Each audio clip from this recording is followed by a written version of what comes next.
ဆရာကတော့စာပေလေးလေကြပြလေးတွေပထမဆုံးရေးပြီးပြီးတော့ဒီဘက်ပချီစီလေးဆွဲလာခဲ့ပြီဆိုတော့เนาะဒီကျွန်တော်ဗမာပြည်မှာအချိန်တော့အောင်မြင်ကြတဲ့ဂျာနယ်တွေမဂ္ဂဇင်းတွေပေါ့နော်နာမည်ရှိတဲ့ဂျာနယ်မဂ္ဂဇင်းတွေမှာဆရာဘယ်နှစ်ခုနှစ်လောက်ကစပြီးတော့ဒီစာပေတွေကိုပြန်ပြီးတော့ရေးဖြစ်ခဲ့တယ်ဆရာဟုတ်ကဲ့အဲ့လိုပဲပေါ့နော်ရောက်တဲ့ကျွန်တော်နောက်တော့ကျောင်းသားဘဝပြီးတော့ကျွန်တော်တင်မောတွေမှာစက်ပြင်လုပ်ပေါ့နော်လုပ်တဲ့အခါကျတော့တင်မောတစ်စင်းကိုရောက်သွားတဲ့အခါကျတော့တင်မောမှာလူ80လောက်ရှိကျွန်တော်တို့စက်ခန်းမှာကျတော့ကျွန်တော်တို့ရဲ့စက်ခန်းကိုဆရာကြီးဦးလာပေးသွားသူကတော့ဟောပေါ့ဆရာတို့ဖတ်ရင်လည်းဖတ်ဖို့လိမ့်မယ်စာရေးဆရာမောင်တော်ကလေနေဗီယာဘုံဘူးပတ်တော်သူရေးတဲ့တိုက်ရင်103အဲ့မှာပင်လယ်ပြင်မှာဟိုခေတ်ကတိုက်ရင်103နှစ်တော့အဲ့ဒါပေဘူးလောင်မှာခန်းဆက်ဆရာမောင်တော်ကရေးသွားတယ်တကယ်ဖြစ်ပြပေါ့နော်ပင်လယ်ထဲမှာသူတို့ရက်20မိနစ်ကြာတယ်ညောင်းနေတာပေါ့အဲ့မှာတည်တဲ့လူလည်းတည်ယူတဲ့လူစိတ်ထိကြိုက်သွားတဲ့ထိတ်ကြမတည်တဲ့လူလည်းကြာအဲ့မှာနောက်တော့နိုင်ငံတင်မောပုံနဲ့တင်မောဇင်ကကဲသွားပြီးတော့သူတို့စင်ကူရောက်သွားပြီးတော့မှပြန်ရောက်လာတော့အဲ့မတည်ပဲကြံခဲ့တဲ့တည်ရွာပြန်ထဲမှာကျွန်တော်ရဲ့စက်မှုလက်မှုပညာကိုသင်ပေးတယ်ကျွန်တော်စက်ခန်းကိုအဲ့တင်မောမှာပြင်လည်ပြင်သွားတဲ့တင်မောမှာကျွန်တော်တို့ရဲ့ဆရာကြီးပေါ့ဆရာကြီးဘလာဘူးသူကလည်းတက်ရှိတင်ကြကြံခဲ့တာပေါ့အဲ့တော့ကျွန်တော်တို့ရဲ့ဆရာကြီးဖြစ်တဲ့ခါကျတော့ကျွန်တော်တို့တင်မောမှာဆက်နေပတ်သက်လို့ဘူးသားလည်းပြီးတယ်နောက်ဆရာကြီးကဘာကောင်းလဲဆိုတော့သူက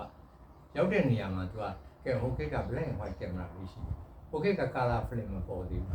ရောက်တဲ့နေရာမှာသူကထူးခြားတဲ့ဟာလေးဓာတ်ပုံရိုက်တယ်နောက်စာတော်ဖတ်တယ်ကျွန်တော်မိဘများလို့အရင်မိဘများလို့ဆရာကြီးကတင်မောမှာလည်းစာကြီးတိုက်ရှိတယ်ကျွန်တော်တင်မောရဲ့အပေါ်ဆုံး sunset လို့ခေါ်အဲ့မှာစာကြီးတိုက်မှုနာမည်ကဆရာဘုံမြင့်ဆရာဘုံမြင့်ကနေပြီးတော့အဲ့မှာစာအုပ်တွေလာစင်ဝယ်တယ်အဲ့ဒါဖတ်တော့ဆရာကြီးကစာအုပ်ဒီတော်တော်ဖတ်သူ့မှာသူ့ခေါင်းပေါ်မှာကြည့်လိုက်ရင်လာစင်တော့မဂ္ဂဇင်းတော်တော်များများမျက်ရှိတော့ပြင်လည်ပြင်မှာမပြင်းအောင်ပေါ့နော်တင်မောစာကြီးတိုက်ရှိအဲ့တည်းကျတော့ကျွန်တော်တို့တင်မောကလုံးသာစိတ်ကမ်းမှာရခိုင်ပြည်နယ်လုံးသာစိတ်ကမ်းမှာခဏကြောက်ချတာနားတာတယ်နော်အားရနဲ့အားနေတော့ကျွန်တော်တို့ငပလီပဲသွားလေကြကျွန်တော်အားရနေသွားလေပြန်လာတော့ညဘက်ကျတော့ကျွန်တော်တင်မောမှာဟောပေါ့မီးစက်ဂျူဒီဟာဘာဂျန်နရေတာဂျူဒီလို့ခေါ်တယ်တင်မောမထွက်သေးရင်မီးစက်ဂျူဒီလည်းဝင်ရတယ်တင်မောထွက်ရင်တော့စက်ကန်းဂျူဒီကအလှည့်ကျ4နာရီတစ်ချိန်ဝင်တော့အဲ့တော့လုံးသာစိတ်ကားမှာညဘက်တင်မောကြောက်ချတာတော့ကျွန်တော်တင်မောမထွက်သေးတော့အဲ့မှာစက္ကန့်ဂျူဒီပေါ့ဝင်တဲ့အခါမှာအတန်လုပ်ငန်းရှိတယ် control ကဆိုနိုင်ဝက်တစ်ခါတော့ဆင်းပြီးတော့ဆက်ရမှတ်တမ်းတွေ lock လို့ပေါ့အဲ့ဒါရေးရတယ်ကျန်တဲ့ရှင်ကအဲ့အတန်လုပ်ငန်း control ကနဲ့မှာထိုင်နေတယ်ပဲထိုင်ပြီးတော့အဲ့မှန်တမ်းကြီးရှိတယ်အဲ့ရနေပြီးတော့ဆက်ကအခြေအနေကိုနှမ်းကြည့်နေနိုင်ဝက်တွေရှင်တော့သွားပြီး engine pressure တို့စသဖြင့် water temperature တို့ဒါတွေရေးရတော့ lock အဲ့ control ကနဲ့ထိုင်နေတဲ့ပြင်းတာနဲ့ဘာလို့မဟုတ်နေကင်းကအဲ့ကမ္ဘာသွားလေတဲ့ဟာလေးတွေဟိုကြည့်ဒီကြည့်နေလူငယ်တွေပျော်ပါနေကြတာတွေပြေကူးနေကြည့်တော့ကမ္ဘာကညကြပြန်လာတော့ညနေကြတော့အဲစဉ်းစားလေအော်လို့ငါတို့ပျော်ရွှင်ခဲ့တဲ့ကျောင်းသားဘဝတွေကအဲ့လိုလူငယ်ဘဝတွေကကျောင်းသားဘဝမှာတော့လွတ်လပ်ဆုံးပဲအခုကျတော့ဟိုငပလီဆိုလူငယ်အဲ့တော့ကျတော့လူငယ်ပဲရှိတယ်ပျော်ပါမှနဲ့အဲ့မှာနေချင်းမင်းနဲ့နေလို့မရဘူးဘဝရဲ့တာဝန်နဲ့ဒီကိုတမောကိုပြန်လာတာအဲ့တော့လူငယ်တွေရဲ့လွတ်လပ်မှုအချိန်လေးတွေကကျောင်းသားဘဝဆိုလွတ်လပ်ဆုံးနောက်ပိုင်းကျတော့ဖြည်းဖြည်းဘဝဝမ်းစာရှာတဲ့ခါကျတော့လွတ်လပ်မှုတွေကဖြည်းဖြည်းနဲ့ဖက်ပြီးအချိန်ကြီးဖက်ပြီးရပါလားဆိုအဲ့ဒီတွေးလေးပါပဲအဲ့ဒါလေးကိုကျွန်တော်တွေးရတာနဲ့တစ်ခါမှလည်းမရဘူးပေါ့အဲ့ဒါနဲ့ကျွန်တော်အဲ့ဒီကော်ဒိုကနေမှာစာရွက်တွေရှိတယ်အဲ့ဒီကျွန်တော်တို့ရုံးသုံးစာရွက်တွေပေါ့လုပ်တွေပေါ့နောက်တစ်ခါအဲ့ဒီပတ်တန်းစာအုပ်တွေလည်းရှိတယ်ကမန်းကနရေးဖြစ်ဆရာရှိရင်တယောက်နဲ့တယောက်ဂျူတီလွှဲတဲ့အချိန်မှာမှာခဲ့တာရှိရင်ရေးဖို့ဆိုပြီးစာရွက်တွေထားပြီးတင်မောအင်ဂျင်နီယာတွေဆရာကြီးတွေအဲကျွန်တော်အဲစာရွက်လိုလေး3လေး12ရက်လာမယ်အဲ့ဒါလုပ်ကလေးအဲ့ဒါနဲ့ကျွန်တော်အဲ့ဒါလေးမှာနေကင်းကပြီးသွားတဲ့အတွေ့အကြုံတွေဘုသူ့လိုပုံစံမျိုးလေးပါရေးပြီးတော့ကိုယ့်အောင်ပြန်ဖတ်ကြည့်ပြီးဘာမှလည်းမကြည့်ရချက်မရှိဘူးကျွန်တော်အဲ့ဒါနဲ့အဲ့ဒီတိုင်းပဲထားခဲ့ပြီးတော့ကျွန်တော်ဂျူပြီးတော့ကျွန်တော်ရေမိုးချိုးပြီးတော့ကျွန်တော်တို့အဲ့တော့တင်မောထဲမှာ intercom ရှိအဲ့မှာဖုန်းဝင်လာကျွန်တော်ဆရာကြီးဖြစ်နေဆရာကြီးကလူကြီးဆိုတော့ဗျာအသက်ကြီးလာတဲ့ခါကျတော့ကိုယ်တပည့်တွေဂျူဒီဝင်နဲ့အိမ်ကိုင်နေမလားပါလားသိကျင်လို့ round check ခေါ်တာပေါ့သူတီးလို့တဲ့ချိန်လိုက်ကြည့်ရပါတော့နော် ကြည့်နေအဲ့ control ကနေမှာကျွန်တော်ရေးထားတဲ့စာလေးတွေ့တော့ဆရာကြီးကဘာလို့မကြည့်ကျွန်တော်လည်းရေးသူသိဟာဒါဖုန်းမြင်ကျွန်တော်ဖုန်းဟာဒါမှသူ့ရဲ့ဖုန်းကြီးရေးထားတာသူဖတ်ပြီးတော့အဲ့စာတော့သူနင်းမျိုးပေါ့ဟာနင်းမျိုးတော့သူကကျွန်တော်ဖုန်းဆက်ကောဟောတော့ဆရာကြီးဘာခိုင်းကြရှိလဲဆိုတော့အခိုင်းကြမရှိဘူးလေဒါမင်းရေးတာဟုတ်တယ်အဘာတွေရေးတာကျွန်တော်တို့နေခဲ့ရဒီကပီသွားနေဆရာရဲ့အတွေ့ရတာနဲ့တမောပြန်ရောက်တော့ကပီလူသွားတော့ကလူငယ်တွေပျော်ရွှင်ရေးကူးကြပြူးကြပေါ်ကြီးအဲ့ဒါလေးတွေတွေ့ပြီးတော့လွတ်လပ်မှုလေးတွေအကြောင်းပါဆရာရဲ့လို့သူလက်လက်ပျော်သွားနေနောက်လိုက်ပြောင်းနေနေတာအကြောင်းသားပေါ်ရတယ်အခုကျကျွန်တော်တို့ကဒါအလုပ်ဝင်ရမယ်အဲ့ဒါလေးရေးတာပါဆရာအမင်းဘာလို့ဘာမလုပ်ပါဘူးလို့ကျွန်တော်ကစိတ်ကူးပေါ်လို့ရေးလိုက်တာအဘယ်ဟုတ်မလဲမင်းဒါရိုင်းမထားနဲ့ဆိုတော့သူကကျွန်တော်သူ့အိတ်တဲ့ခန်းခေါ်ပါပြီးတော့အဲ့ဒီစာမှု step တာတွေတွဲပြီးတော့အဲ့ရောက်နေစာမှုခေါင်းစဉ်ထည့်ခိုင်းပြီးတော့ကလောင်နာမည်စဉ်းစားဆရာကြီးကျွန်တော်ကလောင်နာမည်ကကျောင်းနေတော့ဟိုပကြီးဆွဲတာမော်ဖုံးမြင့်စိန်တော့အဲ့ဒါတော့ဗါတဲ့မော်ဖုံးမြင့်စိန်တော့ဆိုတာနည်းနည်းယူတယ်ပြီးသူစဉ်းစားပြီးတော့အဲ့တညထဲမှာသူဒါကျွန်တော်ကန်တရားကန်အကြောင်းတရားလို့ခေါ်ပါတော့နော်ဟိုသူကမင်းပဲရာဒီမှာမွေးတာလေသူအတွေးပေါ်တာအဖိုးကြီးဆရာကြီးကနော်အဲ့ဟိုဆရာကြီးလို့ကျွန်တော်ကဆောင်းရာဒီမှာမွေးတာလို့ဒီဇင်ဘာ9 ရက်ဒါဆိုရင်အဲ့ဒါကလောင်နာမည်ရှေ့ဆုံးမှာသူကပျော်တတ်တယ်ပြုံးတော့သူ့ကိုကျွန်တော်ကဟိုအများအားသူ့ကိုချစ်လဲချစ်တယ်ကိုဆရာကြီးဆိုသူကစောင်းထည့်လိုက်ပါဒါပေမဲ့ဒီကိစ္စမျိုးဆိုတာလည်းဒါပွဲဥတွေပါတယ်နန္ဒောနန္ဒ၅ပါးမေးလို့မရဘူးအဲ့တော့မင်းမိဘနာမည်တွေကရိုးရှင်းဆုံးနဲ့အတူဆုံးတစ်လုံးပြောပါဆိုအဖေနာမည်ကအရှင်းဆုံးပဲအမေကနာမည်၃လုံးတော့တင်ကအဖေကျတော့ဦးဝင်းဆိုအဖေနာမည်တစ်လုံးနဲ့ထည့်လို့ရတယ်ဆရာကြီးတို့ဦးဝင်းဆိုဒါဆိုဝင်းဝင်လည်းထည့်တယ်အဲ့တော့မင်းမငင်းနိုင်လို့ငင်းနာမည်တွေရှိတာဆိုကျွန်တော်ပြောရတယ်အိမ်မှာတော့ကျွန်တော်ကိုလာလို့ခေါ်ကြတာပဲမျိုးတွေကတော်တော်များများဒါဆိုလက်ထည့်လိုက်ပါလို့အမှန်တကယ်ပြောရဆရာကြီးအဲ့နာမည်နှွဲ့ထောင်းလုံးအကြီးတော့မိန်းကလေးဆန်တော့ကျွန်တော်သိဝင်မကြောက်ကျွန်တော်ကကြိုက်တာလေရွှေဦးတောင်းလို့နော်ဒဂုံရွှေများလို့လေဒူဝင်လို့အဲ့လိုစင်ကြုံအောင်သိနေအဲ့လိုနာမည်မျိုးကြီးကျွန်တော်ကြိုက်တယ်ဆရာအဲ့တော့ तू ကစောင်းဝင်လာဆိုတာကျွန်တော်ဒါမင်းကြီးဒါပေမဲ့ကျွန်တော်စိတ်ကပြောဆိုဟောဒါ तू စိတ်ချမ်းသာအောင်ဟာဆရာကြီးပဲတိုက်တွန်းနေတ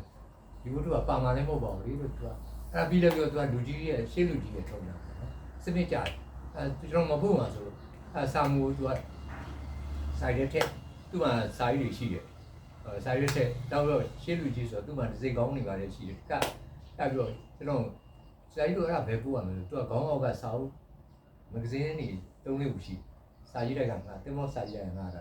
ာအဲ့မှာသူကခေါင်းအောက်ကဆွဲထုတ်လိုက်တဲ့ခါကျသွေးတော့မဂဇင်းဖြစ်အမှတ်341ဘူအောင်ကျော်လန်းရန်ကုန်မြို့သွေးတော့မဂဇင်းအဲ့ဒီပို့လိုက်ကွာဆိုအဲ့ဒီလိပ်စာပဲပို့ပြီးတော့သူစာရီဖွဲ့ဆိုတော့နောက်နေ့ကျတော့မင်းနဲ့အဲ့ဒါဟိုငပလီစာရဲပြန်သွားတယ်မင်းတို့တင်မောမထွက်သေးဘူးမင်းအားရနေပဲမင်းကမင်းအားသေးတယ်ဒီကဲဆိုတော့ဟုတ်ကဲ့သွားလိုက်မယ်ဆိုအပြီးစာရဲကစာရဲမှုဥမောင်ကြီးဆိုတာသူတို့မေကူမိသားစုခြံဝင်းလေးနဲ့နေတယ်အဲ့မှာကျွန်တော်တကယ်ရင်တင်ပေါ်ကဆက်ပြင်ပေါ်ပြင်ပြပေါ့တကယ်ရင်သူ့စကားတော့တယောင်နေရဲ့ပြာလောင်တာလောင်တဲ့သူတင်ပေါ်စင်ကပြာလောင်လို့ခေါ်အဲ့ပြာလောင်နဲ့ကျွန်တော်လည်းအဲ့ဒီကပြီးသွားတာသူတို့ဖေကစာရဲမှုဥမောင်ကြီးဟိုခေတ်ကစာရဲပုံလို့ပေါ့သူတို့ family ကအဲ့ဒီကပြီးကခြံဝင်းလေးနဲ့နိုင်တဲ့ဆန္ဒလေးပဲအဲ့ဒီနဲ့အဲ့မှာသွားတော့အဲ့ဆရာသူတို့ဖေဥပောင်ယူအငယ်တို့အဲ့ကျွန်တော်တို့တင်ပေါ်ဆရာကြီးဦးလာဖေကကျွန်တော်ကိုအဲ့ဒီစာမုံလေးမင်းရောင်စာတိုက်ကပို့ဆိုလို့ကျွန်တော်လာပေးတာအဲ့ဥမောင်ကြီးကလူရေးတဲ့စာလေးဆရာကြီးရေးတာမဟုတ်ဘူးကျွန်တော်ရေးတာလို့ဆရာကြီးကပို့ပြောင်းပို့ဆိုလို့အဲ့နဲ့အငယ်ဥမောင်ကြီးကအဲ့ register လုပ်တော့ရောင်ပို့လိုက်အဲ့ကျွန်တော်တင်ပေါ်မိပါလီဆိုတာရှိတယ်တင်းကျော်ဆိုတာတကယ်ချင်းတော့ကြပြလဲဝါသနာပါနဲ့မောင်ပြေသိန်းကျုံမောင်ပြေသိန်းကျုံငွေမောင်ပြေသိန်းဆိုပြီးကြပြရရေးတယ်ဒီကောင်လူပြောပဲတရက်ကျတော့ဒီကောင်ကရောက်တဲ့မြို့မှာစာရိုက်လက်ပါကျွန်တော်တို့တင်မုန်းနဲ့ပတ်သက်တဲ့ရုံးစာတွေကိုကြီးကိုရာစာတွေသွားယူရင်းနဲ့တင်မို့အော်ကြီးပြေးလာတာတင်မို့အဲ့တော့မော်လမြိုင်စိတ်ကမ်းမှာစိတ်ကံတရားမှာတင်မို့ကတ်နေကျွန်တော်ပြင်လည်းအများကြီးထွက်ခဲ့ရတယ်စစ်တွေမော်လမြိုင်တော့ပြင်လည်းတွေကကျိုးနေကုန်ရောက်တယ်မော်လမြိုင်မှာတင်မို့ကတ်ထားတော့ဒီကောင်စာရိုက်သွားရင်းနဲ့ပြန်တော့ဟေးအောင်တို့တင်မောမှာစာရေးဆရာတောင်ပေါ်နေပြီကွာဆိုတော့အကုန်လုံးကဝိုင်းကြည့်နေကြတယ်အဲ့မှာကျွန်တော်ကထိတ်နေတော့ဖြစ်သွားဘာလို့ဆရာအဲ့မှာကျွန်တော်တဲ့စီဒီယာကြားတဲ့တကယ်ချင်း2ယောက်ရှိတယ်မဂဇင်းတွေမှာသူကကြပြားကြီးပါနေတယောက်ကမင်းနေခိုင်မောင်းတော့ဒါကိုယ်နဲ့လည်းသူသိဟောဆရာရှင်မွန်းကြီးတို့သိသူတို့ကကြပြားကြီးရေးတင်စုံနေစလို့ပေါ်နေတော့စစ်တွေမောင်ကြီး နောက်ခုနပြောတဲ့ကြုံမင်းမောင်ပြည်သိသူတို့တွေကအဲ့တော့ဆရာရဲ့တိုင်းရင်းမီတို့တင်မောရတို့ဆိုတဲ့မဂ္ဂဇင်းတွေမှာဆရာရဲ့သူတို့ကကြပြားလေးပါနေပြီအဲ့တော့တိတ်ကြွယ်အဲကြုံမင်းမောင်ပြည်သိကအော်ကြီးတို့တင်မောမှာဆရာကြီးဆရာပေါ်ရှိရကွာဘာလဲဆိုတော့ဒါသူတို့ပို့ထားတဲ့ဟာတွေပဲဟိုစာရိုက်ကစာအုပ်နဲ့စာမျိုးရတာလို့အော်တယ်အောင်မင်းနောက်တော့မှသူကတင်မောလာရောက်တော့မှဘယ်ကောင်လဲပါတဲ့ဆောင်းဝင်းလာဆိုတာဆိုအဲ့မှာဆရာကြီးလာပြီကျွန်တော်ထွက်လာတယ်နောက်ကထွက်လာကျွန်တော်မကုန်ဘူးလားပဲပြောင်းတယ်နည်းနည်းကနေအော်နေသွားပြီကောင်းနေနေသွားလိမ့်မယ်ငါပြောမေးတဲ့အဲ့ဆောင်းလာတာဘယ်ကောင်မှမဟုတ်ငါတဲ့ပဲကွာဒီမှာဖုံးမြင်မယ်အဲ့မှာတင်မောလုံးကပျော်သွားပြီးတော့ဆရာရဲ့အဲ့တော့စာမှုကအစိတ်စာအုပ်တုံရတယ်အဲ့မှာပျော်သွားပြီးတော့ဆရာရဲ့အဲ့မှာရတဲ့အစိတ်ကိုပဲအဲ့တင်မောပယ်ပိုင်းမှာပဲချက်ချင်းမွန်မြိုင်မှာသွားပြီးစားကြရတယ်ဝယ်အခောက်ပင်မှာကြတယ်အဲ့တော့ပါတီပြီးတော့ဆရာကြီးကလည်းပျော်နေတာပေါ့နော်သူပဲအောင်နေတယ်ဆိုအဲ့ဒီကစားပြီးတော့ဆရာကြီးနောက်ပိုင်းကျတော့ဘယ်လိုဖြစ်လာလဲတင်မောမှာလူက80 ဘယ်နှစ်ခုနှစ်လောက်ဖြစ်လာ73 1953အဲ့ပထမပုံနေဆိုတော့မှအဲ့တော့ဘယ်လိုဖြစ်လဲဆိုတော့ဆရာကျွန်တော်ကဓာပြီးပြီပေါ့နော်ဒါအမှန်တကယ်ပြောကျွန်တော်ကတကယ်ရောက်တဲ့ကျွန်းလေးတွေပါတယ်မှာကျွန်တော် drawing book ညက်ပါသွားတယ် watercolor ဘူးလေးပါတယ်နောက် pastel လေးတွေ pencil လေးတွေပါသွားတယ်ကျွန်တော်ပုံမဆိုရင်ဆရာကလာပြဓာတ်ပုံပြဒါမှဆိုပြီးပြီအဲ့မရဘူးဆရာလူကအကြောင်းတရားဖြစ်လာဘယ်လိုဆိုတင်မောမှာဆရာလေဟိုကောင်တွေကကြပြာပဲရေးတာလေနိနိခိုင်တို့ဟိုကြုံမင်းကြီးမောင်ပြည်သိမ်းတို့စစ်တွေမောင်ကြီးတို့ကြပြာကျတော့လူတိုင်းနဲ့ဟိုခံစားလို့တော့ရတယ်အကြောင်းအရာမစုံဘူးအဲ့တော့ဘယ်လိုဖြစ်လဲဆိုဆရာတင်မောမှာလူပေါင်းကြုံလူပြော်တွေလည်းရှိတယ်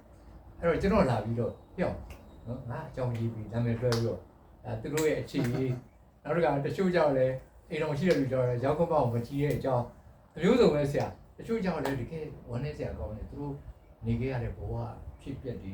လူပေါင်းစုံပဲသူတို့ပြေးတဲ့ဇာတ်လမ်းလေးလို့ဟိုကချစ်လဲချစ်ခင်လဲခင်ကျွန်တော်ဟိုလုံးနဲ့ကလူချစ်လူပြန်ပေါ်တယ်တင်မောမှာအားတဲ့ခါဆိုသူပြောတဲ့အကြောင်းအရာတောက်ရေးလိုက်တော့ဆရာလေအကြောင်းအရာဘောင်းစုံဖြစ်သွားတယ်ဒီဟာအချစ်ဆိုရင်တပြေတို့တွေးတော့တို့ပို့လိုက်ဒီဟာဘဝတိဥဖို့ဆိုရင်ဟိုရှုမောတို့မိုးဝီတို့ပေါ်နေပြီအဲ့ပို့လိုက်တယ်နောက်ဟိုကြီးလက်ဝတ္ထုလိုဟာမျိုးကြီးကြရင်ဟိုလူနေမှုဘဝဆိုရင်မြောက်လီဝီတာတို့ကျွန်တော်ပို့လိုက်အဲ့လိုပို့ရင်ပို့နေဆရာတိကကိုကဇန်လန်းတွေရှာကြမလို့သူတို့ကလာပေးတာလူတင်မောကလူ80ဆရာဆိုတာအဲ့လိုလာပေးတဲ့လူကအနည်းဆုံးဆရာလူ20လောက်ရှိအဲ့ဒါနဲ့ပဲဆရာကြီးရင်းနဲ့ကော်နယ်လတ်တို့တည်တယ်ကျွန်တော်တင်ငယ်ကြီးညာငယ်စာရင်းငယ်တင်ချင်းကော်နယ်လတ်တို့တော့ဩဘာတို့ပုတ်တင်နေလို့ဆိုတာတည်မကြောက်မချစက်တိုင်းအဲ့ဒီမဂ္ဂဇင်းတွေမှာပါရင်းနဲ့ဟိုမဂ္ဂဇင်းအစုံရေးပြသွားရုပ်သားအဲ့ဆောင်းလာတဲ့နာမည်နဲ့တော်လေးကိုဟိုလူတိုင်းအတွက် recognize ပေါ့တည်သွားရနေပြီးတော့ဆရာကြီးရေးလာလိုက်တာဆောင်းမလေးခါကျဆောင်းမရေးဖြစ်ဖိုင်းလိုက်တဲ့ဘုသူတော်ပါဆရာကြီးဟိုနေနေဒေတာအကြောင်းလေးခါလေးဝတ္ထုရှည်လေးအဲ့လိုပေါ့ရင်းနဲ့ဟိုကြပြားတဲ့ခါတည်းဂီတပရိသတ်တို့ပါမှာကြပြားလေးတဲ့ခါကြီးပုံကြီးအဲ့တစ်ဖက်ကလည်းအကြည်လဲဝါဒနာပါတယ်ဟိုစာလဲဝါဒနာပါတယ်ဖြည်းဖြည်းနဲ့ရေးလာလိုက်တာဆရာကြီးအခုအသက်အရွယ်ဒီရွယ်ဆိုပါစို့စာအုပ်ဒီတဲ့ရွယ်အထိပေါ့နော်စာအုပ်ရေးခဲ့တဲ့စာအုပ်လုံးချင်းမောင်းပေါ့နော်ဟုတ်ဘယ်နှုတ်လောက်များရှိလဲလုံးချင်းဆရာအခုဆိုဒီချင်းပိုင်းထွက်တာတွေရောပါရီရောဆို20ကျော်တော့ရှိဆရာကျွန်တော်ကလုံးချင်းကလေအများကြီးတော့မရေးပြနှစ်နှစ်နေမှတိုးတော့တခါတည်း3နှစ်4နှစ်နေမှတိုးခါရတစ်နှစ်တိုးတော့ဟိုချားပါဟိုစိတ်ခံစားမှုနဲ့တွေးပေါ်တဲ့ခါမျိုးဆိုတော့ရေးပြသွားတော့ထုတ်ပေးတဲ့တိုက်တွေကတော့စုံမယ်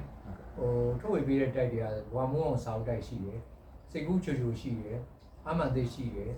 နောက်ပြီးတော့တခါဟိုပါလေဟိုကန့်ကော်ဝီရှိတယ်နောက်ပြီးတော့ဟိုဟာခါဘူရှိတယ်နောက်ပြီးတော့ဟိုရှိတယ်ဟိုစောက်တဲ့တော်တော်များတယ်ကြာစောက်တဲ့စုံတဲ့ခါကျတော့ဟိုဘယ်လိုဖြစ်လဲဆိုတော့နောက်ပိုင်းကျတော့ပွင့်မန်းသစ္စာတို့ဆရာစုံနှုတ်နိုင်တို့စာအုပ်တိုက်တွေပါလာရောနော်ဆိုတော့22ပုတ်လောက်တော့နောက်လောက်တော့ရှိလောက်တယ်ပြောအဲ့ထဲမှာဟိုဟာပေါ့ညာတော့အဖြစ်တော့ဟိုဆောင်းမပုံပေါင်းချုပ်တွေလည်းရှိ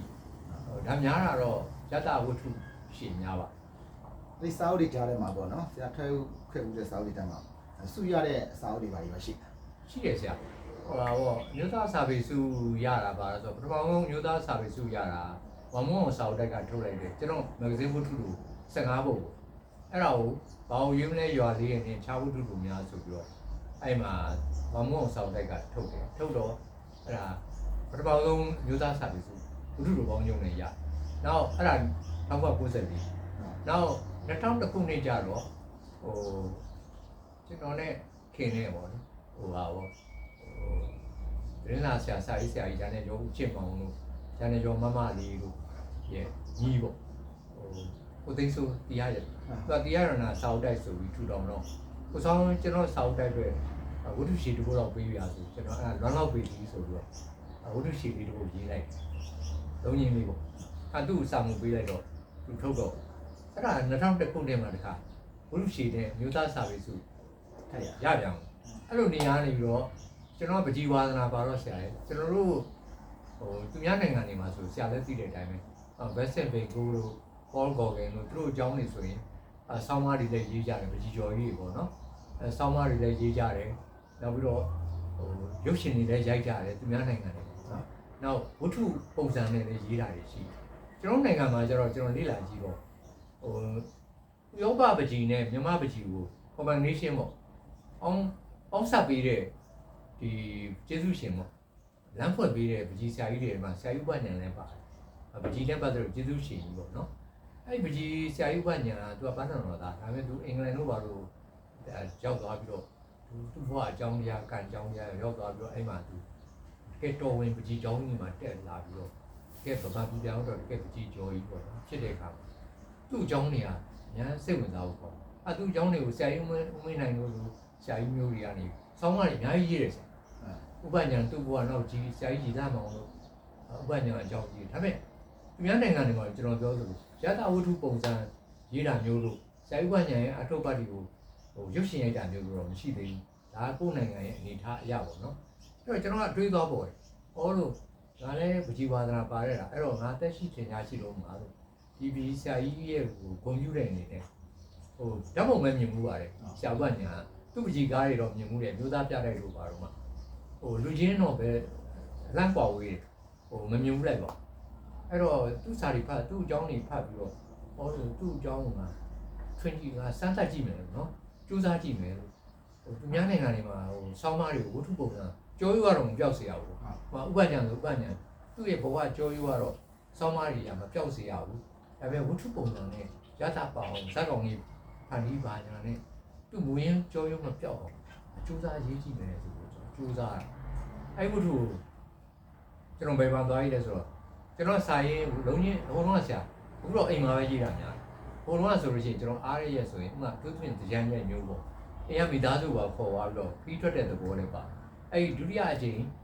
်မြို့သားစာပေဝတ္ထုခြေစုရတဲ့စာကိုလောလောက်ပြီးဒီဘယ်မှာသွားရည်လဲဆိုတော့ကိုယ်တိုက်ကြီးမှာအဲ့ကြီးမှာကြွားဆရာတွေရှိတယ်အဲ့မှာကြွားဆရာမိုးအိမ်တို့ဟွာရဲ့မာရကာဂျန်လေးထဲမှာကျွန်တော်တို့မိသားစုနေဖို့စောက်လေးလုပ်ပြီးတယ်အဲ့မှာကျွန်တော်တို့ထမင်းတွေလာပို့ပြီးတယ်အားပေးတာပေါ့နော်အဲ့မှာကျွန်တော်အဲ့စာကိုပြီးခဲ့ထိုနည်းတူစွာပဲအဲ့ဆရာဥပညာအကြောင်းကိုကျွန်တော်ဂုဏ်ပြုရေးတဲ့စူးစမ်းရေးကြည့်မယ်ဆိုဝတ္ထုပုံစံပေါ့ရေးမယ်ဝတ္ထုကြတော့ကျွန်တော်တို့မိသားစုတစ်ခါ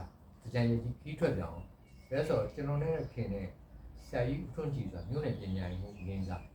းမိုးပင်စိတ်ကမ်းမှာသူတို့အိမ်ရှိတယ်သူတို့အိမ်ဘေးမှာအခုဩစတြေးလျလူရောက်ဆရာဝန်မဒီဆရာဒေါက်ကင်မီဂျီတို့အိမ်ဒေါက်ကင်မီဂျီတို့အိမ်ရဲ့ဘေးမှာဆရာကြီးဦးထွန်းကြည်တို့အိမ်သူတို့မောင်နှမနှစ်ယောက်တည်းနေအဲ့ဒါဆရာကြီးဦးထွန်းကြည်ကခင်နေတော့သူ့ရင်ရောက်တော့ဆရာဆောင်ပါလားလဲလားလဲတာဟုတ်တယ်မဟုတ်ဆရာကြီးအိမ်မှာကျွန်တော်စောင်းတုတ်လာရေးတာရေးပြဆိုအပေါ်ထမှာလားကျွန်တော်မိသားစုခန်းတကန်တီးလန့်ပေးထွင်းနေဆိုတမင်းလက်ဖက်စီဆိုလက်ဖက်ရည်အဲ့လိုဒီပြီးတော့ကြံကတော့အပြင်မှာကြာနေပြီအဲ့တော့ကျွန်တော်မိသားစုသွားတဲ့အခါကျတော့ကျွန်တော်အဲ့မှာနာနဲ့3နာရီအဲ့ဒီလုံးချင်းမှုတူဆရာကြီးကညာအကြောင်းရတာဝတ္ထုရှိအဲ့မှာပြအောင်ရေးခဲ့ပြအောင်ရေးတော့ဘာကြောင့်နာနဲ့3နာရီလို့နာမည်ပေးရတယ်ဆိုတော့ဆရာကြီးကညာနောက်ဆုံးမဆုံးခင်မှာဆွဲသွားတဲ့ပကြီးကရွှေတုံမစီတီတော်ကြီးရဲ့ဝလီဝင်နေအချိန်လေးအာယုံလေးကိုဆွဲသွားအဲ့သူဆုံးကန်ကြီးမှာသူ့ရဲ့ဇနီးနာမည်တော့စိတ်တိုင်းအဲ့တော့သူ့ကိုမေးတယ်ဘုရားညာဒီပကြီးကားလေးကိုဘယ်လိုနာမည်ပေးမလဲမေးတော့ဆုံးကန်ကြီးမှာအတန်ကြီးတူနဲ့ညနေ3နာရီလို့သူပြောသွားအဲ့ဒါစောင်းကားတွေမှာဖတ်ပူလိုက်တော့ကျွန်တော်ဝတ္ထုနာမည်လေးကိုညနေ3နာရီပေးလိုက်ပြီးတော့ဆရာကြီးပထမ1994မှာဝတ္ထုလိုပေါင်းချုပ်နဲ့လူသားစာပေစု နောက်2001ကျတော့လောလောက်ပေတီဝတ္ထုနဲ့မျိုးသားစာပေစုဝတ္ထုရှိပေါ့အဲ့တစ်နှစ်ပဲကြော်တယ်2003ခုနှစ်ကျတော့အဲ့ဒီနက်နဲ့3နိုင်ဝတ္ထုရှိဘူးအဲ့စာပေစုရွေးချယ်ရေးလူကြီးတွေကဒီစာအုပ်ကရတဝတ္ထုရှိပြီးကြတယ်မြန်မာစာပေသမိုင်းမှာရှိကိုရှိတင်တယ်လို့သူတို့ကမှတ်ချက်ပြုတယ်ကျွန်တော်တတိယအကြိမ်မျိုးသားစာပေစုမျိုးသားစာပေစု3ချိန်ပေါ့3ချိန်အဲ့ဒါ3ချိန်နောက်အာဆီယံနဲ့ပတ်သက်လို့ကဘယ်လိုရလိုက်လဲဆိုတော့ရှင်းတော့မရှာဘူးအဲ့ဒါပါလဲဆိုတော့ကျွန်တော်ရှုမှတ်မဂ္ဂဇင်းမှာရေးခဲ့တယ်ဘာလို့ရုံးလဲရွာလေးရဲဆိုတော့ဝတ္ထုတူအဲ့ဝတ္ထုတူကလည်းဆရာအများအားမဂ္ဂဇင်းတွေကပြန်ပြန်ပေါ်ပြတယ်ပေါ်ပြတဲ့အပြင်သူကကြီးလက်ပင်လယ်ကမ်းခြေဝတ္ထုလေးပါပဲဘဝတုပ်ခေါ်လေးပဲအဲ့ဒါလေးကိုဘာလို့ရုံးလဲရွာလေးရဲကိုနောက်တော့အရှိတောင်အာရှနိုင်ငံဆိုင်ရာစုရဝတ္ထုကိုပြန်ဆိုပြီးစင်ကာပူနိုင်ငံကသူတို့ကအင်္ဂလိပ်စာအုပ်နာမည်နဲ့ထုတ်တယ်Old Truth New Revelation ဆိုပြီးအဲ့မှာခုနမောင်သိန်းဆိုရဲ့ဦးလေးကြပြဆရာတင့်ခေါ်စာရေးဆရာမိုးဟင်းသားကြနေကြောရန်ရော်မျိုးဆက်ပေါ့ကိုမိုးဟင်းကအင်္ဂလိပ်လိုရေးတယ်ကျွန်တော်မြန်မာလိုရေးတယ်အဲ့ဒါကိုအဲ့စင်ကာပူကအရှိတောင်အာရှစုရဝတ္ထုတို့များစာအုပ်အခုမှရဆရာအဲ့မှာလာအိုရောဗီယက်နမ်ရောနိုင်ငံစုအဲ့မှာကျွန်တော်ဝတ္ထုကိုလည်းပဲအဲ့မှာ what will you choose little village ဆိုပြီးအဲ့ဘာလို့ယူနေကြလေးရောအဲ့အင်္ဂလိပ်နာမည်နဲ့ထုတ်တော့ဟိုပေါ့ပတ်စံတော့ရတယ်ဟိုပေါ့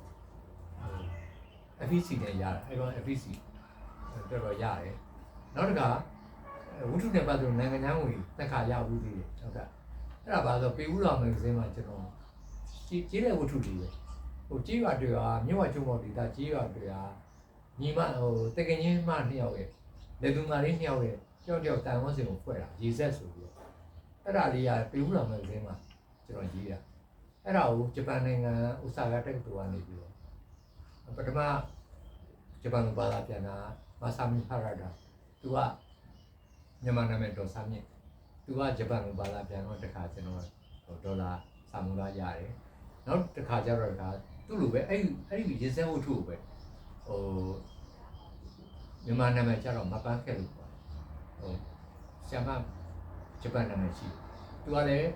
ဥစာကတက္ကသိုလ်ကဆရာမပဲသူကလည်းနောက်မာဆာမီဟာရာတို့ဒါလိုပဲအဲ့ဝတ္ထုကြိုက်လို့ဆိုပြီးဂျပန်လိုဘာသာပြန်တော့နောက်မှပါတော့ဗောနော်ဂျပန်လိုစာအုပ်အဲ့အတွက်လည်းကျွန်တော်ကဟိုစာမူကရတယ်ဆိုတော့ဟိုနိုင်ငံသားနဲ့ပတ်သက်လို့စာမူကတွေရတာတော့အဲ့ဘာလို့ယူနေရွာလေးရေးဆက်ခဲ့ပေါ့ဒါလေးတွေကိုစာပေဘွားမှာပြောစရာလေးပေါ့ဆရာထပ်ပြီးတော့ဆရာကဒီစာပေလေးကြည့်ရင်နောက်ပြီးဆရာအဲ့ဒီဂျာဘောကအတွေ့အကြုံလေးအနည်းငယ်ပြောပြတော့ဟောအဲ့ဒါဟိုစလုပ်ခဲ့တာတော့ပထမစလုပ်တာကြာအာနဝမဂ္ဂဇင်းဆိုတာမှုဆောင်အဲ့ဒါပေါ့ဒါဆိုတော့တောက်ပဲထွက်ဟိုပါပေါ့1989လောက်တော့ဝက်ထွက်ပြီးနောက်သူကမထွက်တော့အဲ့လိုနေလာနေပြီးတော့နောက်တော့တခါမေဒီမဂ္ဂဇင်းကခေါ်လို့မေဒီမဂ္ဂဇင်းမှာဟို1990ကနေပြီးတော့1990လေးနှစ်လုပ်ခဲ့တယ်နောက်တခြားဆန်နေစင်းတွေမှာလည်းရမန်ရန်ကအိဒါဝင်လုပ်တယ်ခုနောက်ပိုင်းကျတော့ကျွန်တော်ဟိုကိုယ်မှာပဲပို့ပြီးအိဒါမလုပ်တော့ဘူးအဲ့လိုမြို့နယ်မဂ္ဂဇင်းတွေပါရအကူကြီးတောင်းလိုက်ဝိုင်းပူရဟိုဆရာတို့လိုသုံးလောကကြားတဲ့လူမျိုးဆိုရင်ကိုနိုင်တဲ့ဘက်ကပုံဆွဲတာမျိုးအစားပေါ့နော်ဘိုင်းပူတယ်ဟိုအာဂန်နုသဘောပဲပုံမှန်တော့အိဒါစပွဲမထိုင်တော့အသက်အရွယ်လည်းနည်းနည်းရလာတော့ကိုယ်မှာပဲကိုဟိုအိမ်မှုကိစ္စလုပ်ရင်လို့မလုပ်တဲ့ခါကျရင်စာရင်ရေးမေးပြီးဆွဲပေါ့ဟုတ်ကဲ့အပြည်ပြဝဲလေးပါလေခါလေးလုပ်ဖြစ်ပါတယ်ပြည်ပြဝဲကဟိုအများနဲ့စုပေါင်းပြတဲ့ပွဲကတစ်ပွဲပြဟိုပါပေါ့ဟိုကျုပ်စင်းမှာတစ်ပွဲနောက်ဟိုလောကနာကြီးကမှာဟိုကျုပ်စင်းမှာနှစ်ပွဲလောကနာမှာတစ်ပွဲဥပ္ပါကိုနှစ်ယောက်တွဲကြတော့ဟိုဆရာအောင်ရှာဝဲနဲ့ဟိုမှာနော်ဒါပြည်ကဆရာတို့ရောက်တယ်ဟုတ်ကဲ့ဟိုသူ့ဝနာနောက်တယောက်တည်းကြတော့မကြသေးဘူးဆရာတော်တက်ကားဝယ်သွားသေးတယ်အဲဒီဘိုလီစီနာဟိုဒါတဲ့အမရာအတ်ကယ်ရီမှာတယောက်တည်းဒီပွဲပေါ့ပြအဲ့တော့ဆရာစာရေးလည်းရေးတယ်ပကြီးလည်းရေးရဆိုတော့ပကြီးတွေကလည်းအများကြီးပဲဒါပေမဲ့ကိုဆွဲထားတဲ့ဟာတွေဆိုတော့ကိုမွေးထုတ်တဲ့အရာတွေပဲပေါ့နော်အဲ့ထက်အမှာဆရာအကြိုက်ဆုံးပကြီးခိုင်းတွေတက်ရှိတယ်ဘူးလားကျွန်တော်အခုစာအုပ်ရေးနေပြီဆရာအဲ့ဒီစာအုပ်ကလည်းဘာလို့ရေးပြီးလဲဆိုတော့ကျွန်တော်ငယ်ငယ်ရင်းတယောက်ရှိသူကဟိုအင်္ဂလိပ်စာရမ်းကောင်းသူက72 အောင်မင်း72 piece back ဆိုပြီးတော့သူကစက်မှုတက်သူကဟိုမက်ကာနီကယ်နဲ့ပွဲရတယ်သူကဟိုတလောကကျွန်တော်နဲ့တွေ့တော့တိုက်တွန်းတယ်ဟိအောင်နဲ့မင်းရဲ့ပကြီးကားတွေကငါမှကြည့်ရသေးဘူးဆိုတော့ကျွန်တော်ပုံနေပြလိုက်တယ်ပုံနဲ့ကျွန်တော်ပကြီးပြပွဲလုပ်နေတော့သူနဲ့အဆက်အသွယ်မရှိခဲ့ဘူးဟိုတလောမှသူနဲ့အဆက်အသွယ်ရှိတော့သူနဲ့ပြန်တွေ့နေကျွန်တော်ပကြီးကားပြတော့သူကဟိအောင်နဲ့မင်းဒီပကြီးကားလေးတွေရဲ့ကားချင်းစီရဲ့အကြောင်းမင်းဘယ်လိုခံစားချက်နဲ့ရေးလဲဆိုတော့စောင်းရေးกว่าတယ်ငါမင်းကဘာလို့ရေးငါတော့လို့အင်္ဂလိပ်ကိုရေးမယ်ပြီးရင်ငါထုတ်မယ်ဆိုတော့ကျွန်တော်အခုရေးနေတာကြာဟွာတော့ရှိအဲ့အားဆိုရေးနေ750ကျော်ဟုတ်အဲ့ဒီထဲမှာဆရာတို့စာအုပ်ဖြစ်လိုက်ဖတ်ရတယ်ဒီကြီးကားဆရာဝယ်သွားတဲ့ကြီးကားတွေအကြောင်းလည်းပါတယ်ဆရာခက်ကားဝယ်စာဖတ်နေသူတွေရဲ့စာဖတ်သူတွေရဲ့ဆရာဝယ်သွားတာ Christmas Merry Christmas အဲ့ဒီအကြောင်းလည်းပဲအဲ့ဒီကြီးကားတွေဘယ်လိုကျွန်တော်ခံစားမှုနဲ့ဖြစ်လာလဲဆိုတာကျွန်တော်အဲ့စာအုပ်ထွက်လာဆရာဖတ်ရတယ်အဲ့တော့ဒီကိုရုပ်နေတော့ဆရာနော်ဟုတ်ဒီဆရာရဲ့စာဖတ်ပိတ်သက်တွေပေါ့နော်အဲ့တော့ဆရာလည်းပကြီးပြဝဲတွေခဏခဏလုပ်တယ်လေဆရာရဲ့ပကြီးကိုအားပေးမဲ့ပိတ်သက်တွေပေါ့နော်အဲ့ဒီဟာလေးကိုဆရာဒီကိုကျုပ်ဘာသာပြောချင်နေလဲပြောချင်တာဒီလိုပါပဲဟိုအနုပညာလောကဆိုတာသူကကျယ်ဝန်းတယ်ဒါရတဲ့ဘဝမှာဟိုမထင်ပြပဲအချိုးကွေတစ်ခုကြောင့်ကြောင်းလဲဟွာဖြစ်သွားတာလေးပဲရှိတယ်ဟိုကျွန်တော်အကြောင်းကိုနားထောင်နေတဲ့သူတွေဆိုကျွန်တော်ဝါသနာပါရခဲ့တာပကြီးသို့တော်လည်းကိုတင်မောကကိုယ့်ရဲ့ကျေးဇူးရှင်ဆရာကြီးရဲ့ဟိုတိုက်တွန်းအားပေးမှုကြောင့်မထင်ပါဘူးနဲ့ဒီစောင်းဝနာဆိုတဲ့နာမည်တစ်လုံးနဲ့ဟိုစာရေးပြသွားတယ်အဲ့ဒါဘလို့အကြောင်းများနဲ့ပဲဖြစ်ပေါ်လေဒီအနုပညာဆိုတာပကြီးပဲရေးစာပဲရေးဓာတ်ပုံကလည်းအနုပညာဓာတ်ပုံပဲရိုက်ကာတွန်းပဲရေးဟလာဟိုရုပ်ရှင်ပဲရိုက်ဇာတ်ပင်ပဲလို့မိသူသောအနုပညာမျိုးမဆိုသူ့ဘောမှာအပေါ်မှာတရားအနေနဲ့တော့ရှိတယ်ဒါပေမဲ့ဟိုကိုယ်ကိုယ်တိုင်မလုပ်တော့လေခံစား권ရှိတယ်အဲဒီအနုပညာနဲ့နေထိုင်ခြင်းကစိတ်ကိုတော့ဆရာဟိုအေဂျင့်စီအဲ့တော့ကျွန်တော်လည်းအခုတက်ရွယ်ရလာတော့ပို့ပြီးအေဂျင့်ဝင်အဲ့လိုပဲကျွန်တော်လိုပဲဒီထဲမှာတော့ဟိုဘဝရဲ့ struggle တွေအများကြီးပေါ့နော်စာဝင်တွေရုန်းကန်ရတာတွေအများကြီးရှိပါဒါပေမဲ့ဘဝအမောတွေဝန်ကြမှုတွေဟိုကျွန်တော်လိုပဲတက်နေတာပေါ့စိတ်ကိုအနုပညာထဲမှာကိုယ်တိုင်ဖန်တီးနေဖန်တီးနေခံစားရှင်းရရတယ်လို့ online စာပေပဲဖြစ်ဖြစ်ဟလာဟို printing ပဲဖြစ်ဖြစ်ပုံနှိပ်စလုံးပဲဖြစ်ဖြစ်အဲ့ဒါလေးတွေကိုဖတ်ရှုခံစားရင်းနဲ့တနားရီလောက်စိတ်အေးချမ်းသွားတယ်ဒါဘဝရဲ့အေးချမ်းမှုအဲ့လိုတတိဒုက္ခပေါ့အေးချမ်းမှုဒုက္ခရနိုင်တော့ဒီခံစားကြအောင်အဲ့ဒါလေးဒီကုန်းကျပြောရင်လိုပြည့်စုံဖြစ်ပြီးတဲ့ဆရာကိုကျွန်တော်တို့3လောက်ကမီဒီယာတွေအထူးပဲကျေးဇူးတင်ရှိပါတယ်ဟုတ်ကဲ့ပါကျေးဇူးတင်ပါဟိုကြုံလုံးပြောရရင်တော့တိုက်ဆိုင်မှုပဲပဋ္ဌာန်းဆက်လို့ခေါ်တော့အဲ့ကျွန်တော်ဘဝရဲ့ကျေးဇူးရှင်ဆရာကြီးဦးလာပြီသူကတော့80ကျော်မှဆုံးသွားတယ်ပြောတယ်တောင်းလာမြင်လာမှနေရလိုက်မပို့လိုက်တိုင်းကိုကျွန်တော်လည်းနေရောက်နေတယ်နေကိုပြီးထွက်တယ်စာပြီးပြီးထွက်တယ်တရင်တော့ကြာလိုက်အဲ့လိုနေရနေပြီးတော့ကျွန်တော်ဒီယူစနာမှာနေလာရာနေပြီးတော့ဒီပထမနေတာဟုတ်ပါလားပေါ်စိုးတက်အခုဒီခန်းကိုပြောင်းလာတာ3နှစ်ကျော်ပြီပေါ့ကျွန်တော်ဒီကပထမတက်အဲ့လိုနေရနေပြီးတော့တွိုင်းလိုက်တယ်ဒီလမ်းထဲမှာခုပြီးတော့ store ဆိုင်ကြီးအဲ့ store ဆိုင်ကိုဝင်နေတော့ညှော်နေမဲနဲ့ဆယ်ဦးလာပေးရဲ့သမီးဆိုင်ဖြစ်နောက်သူ့တမက်ကလေးရတယ်ပဲကျွန်တော်တို့နဲ့ခင်နဲ့ကိုထိလိုက်ဖြစ်အဲသူတို့ဆိုင်လေးကိုရောက်တော့အဲ့ဒါဟိုတလောကဟိုဆယ်ဦးလာပေးဟိုကျေးဇူးတင်ကြောင်းပေါ့နော်ဟိုတော့ကျွန်တော်စာအုပ်ထုတ်ထွက်လိုက်သေးတယ်ဆရာလည်းလာပြစ်တယ်တဲ့ဒီဟောပေါ့တတိတရားရှိလာသွားဖြစ်ကျွန်တော်ဘွားဟိုဒီလိုလူညာလောကမှာရပ်တည်နေအောင်ဒီအောင်ပြောက်ပြီးတဲ့ကျေးဇူးရှင်အေဒါတွေဆရာသမားတွေအကြောင်းတတိတရားရှိလာသွားဖြစ်လို့ကျွန်တော်ပုံမှန်သစ္စာစာအုပ်တိုက်ကစာအုပ်လေးထုတ်ထွက်တယ်အဲ့မှာရေးတဲ့အထဲမှာဆရာပြလာပြီးရဲ့ကျေးဇူးတရားတွေထည့်ရေးပြီးတော့ဒီစာအုပ်လေးကတော့သူတို့မိသားစုနဲ့သက်ဆိုင်နေပြီကျွန်တော်အားဈေးဝယ်နေဒီလမ်းနဲ့သက်ဆောင်ပြီးတယ်ဒါလေးကဟိုကျုံလုံးပြောပြီးသူ့လာတဲ့သူပြန်လဲစုံပြီးတတ်တယ်ကျေးဇူးတင်ပါတယ်ကျေးဇူး